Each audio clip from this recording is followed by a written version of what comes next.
Terkait penipuan yang dilakukan agen perekrutan pekerja migran Indonesia atau PMI yang telah dilaporkan belum lama ini, masyarakat diminta lebih teliti dan waspada. Kelegalan perusahaan penyalur PMI harus diperhatikan serta adanya kejelasan MOU antara calon pekerja dan perusahaan. Kepala Dinas Tenaga Kerja dan SDM Provinsi Bali, Ida Bagus Ardo mengatakan pihaknya sudah sering menyampaikan kepada masyarakat agar mengkonfirmasi terlebih dahulu jika ada pengumuman perekrutan tenaga kerja ke luar negeri.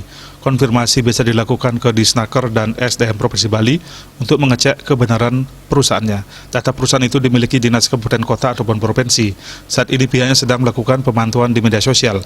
Ketika ada perusahaan penempatan pekerja migran atau P3MI yang mempromosikan dirinya, pihaknya akan melakukan cross-check terlebih dahulu, khususnya untuk perusahaan yang ada di Bali, baik itu perusahaan cabang atau pusat.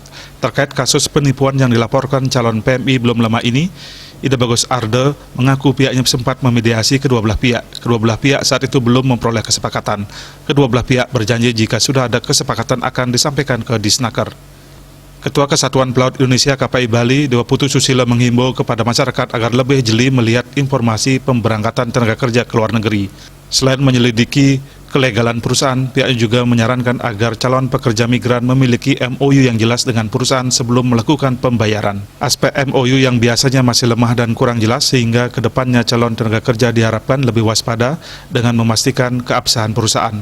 Di tengah pandemi COVID-19 ini, Dewa Susilo mengaku beberapa PMI sudah mulai bekerja, khususnya pekerja kapal pesiar. Ia mengatakan sudah ada sekitar 1.200 tenaga kerja yang diberangkatkan kembali di tengah pandemi COVID-19 ini. Widya Stuti, Bris Bali melaporkan.